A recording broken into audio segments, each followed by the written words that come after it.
음주 차량이 나홀로 질주를 하고 추격을 하는 사건이 발생을 했네요. 홍수미 아나운서. 네, 고속도로에서 위험천만하게 비틀비틀 달리던 승용차를 이상하게 여겼던 한 시민이 경찰에 신고를 했지만 그 사이 운전자는 길에 내려 노상방뇨까지 했다고 하는데요.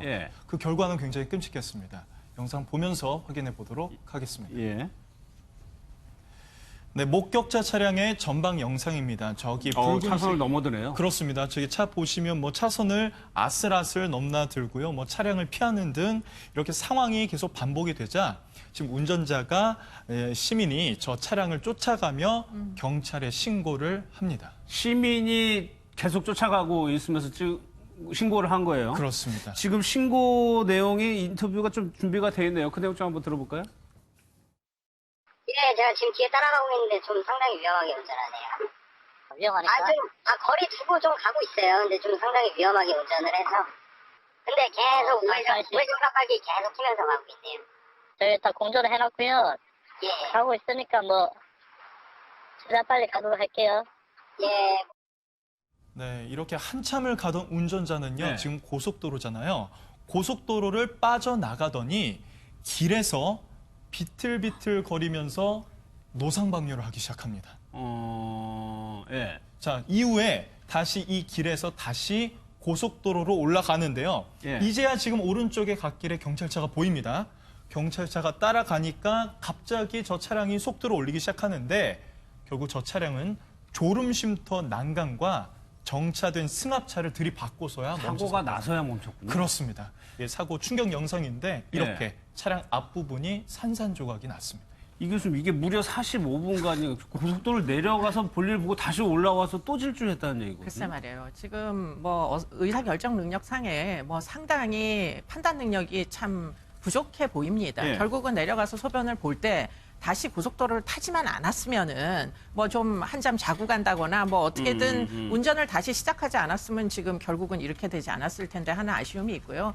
그런 차원에서 보면 이 사람이 별로 본인의 행위에 대한 경각심이 없지 않을까. 심지어는 잠깐 내려가서 소변을 보고 다시 운전을 해도 된다는 생각을 가진 거 보면 이 음주운전하는 습벽이 특히 이제 음주를 하고 고속도로를 달려본 경험이 완전히 처음 같지는 않다라는 생각을 지우기가 어렵습니다. 예컨대 경계심이 없다는 건 그만큼 만성화됐다는 얘기가 되겠죠.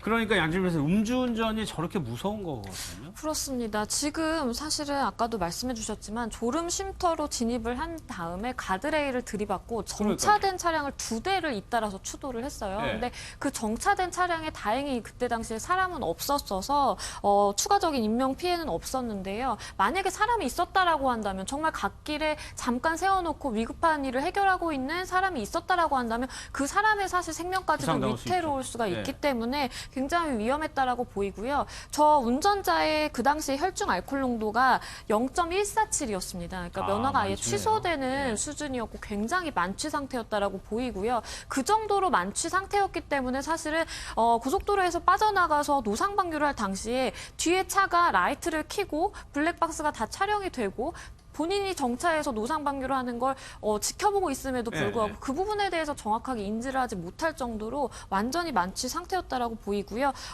경찰이 결국에는 이 남성이 이제 차량을 들이받은 이후에 현행범으로 체포할 수 있었습니다. 근데 김광선 선수 어쨌거나 잡긴 잡았는데 이거는 이제 공권력이 아니고 시민이 직접 본인이 내려갔다 다시 올라오고 해가지고 근데 그 시간이 45분이나 걸렸단 말이에요. 근데 아마 이분이 굉장히 어떤 사명감이 좀 있고요. 음주운전에 대해서 신고한 경험이 한두 번이 아닌 것 같아요. 그리고 되게 일반적으로 이제 보면 앞에 가는 차량이 음주운전을 하고 있습니다. 그러면 그 차량 번호가 몇 번입니까? 그러면 차량 번호만 알려주고 되게 뭐 그걸로 자기 임무는 끝났다고 생각하는데 45분 동안 계속 쫓아갔거든요. 그래서 그 차량이 쓰면 같이 쓰고 그리고 경찰과 계속 막 16분, 17분만 통화하면서 갔어요. 그런 거 보면 상당히 뭐 시민의식이 좀 투철하고 저거로 인한 어떤 음주운전으로 인한 사고의 위험성 그거에 대해서 이제 본인이 좀 저건 막아야 한다. 그런 생각이 좀 강했던 것으로 보입니다.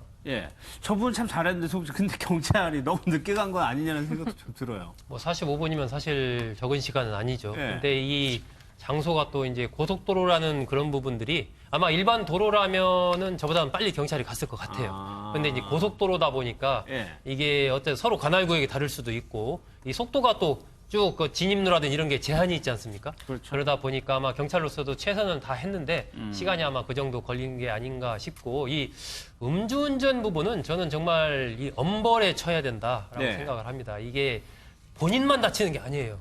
다른 사람까지 다치는 정말 살인 행위이기 때문에 음주운전 또 음주로 인한 사고 이런 부분을 과거에는 술 먹었으니까 하면서 봐주는 그런 거였다면 오히려 이제 앞으로는 술을 먹었기 때문에 그렇습니다. 더 가중처벌을 해야 되는 쪽으로 법이 바뀌는 게 맞다라고 생각을 하고 특히 이 음주운전 같은 경우는 재범률이 이 재범률이 한 45% 제가 기억하기로 이 세 번째까지 가는 게 한 20%가 넘어요. 그럼 한 번 술을 먹고 운전한 사람은 그 다음에 또 술 먹고 운전할 가능성이 거의 절반은 된다는 얘기죠. 그리고 굉장히 높기 때문에 초범 단계에서부터 확실하게 좀 이렇게 엄벌에 처하는 쪽으로 제도의 개선이 필요하지 않나 생각하게 됩니다. 알겠습니다.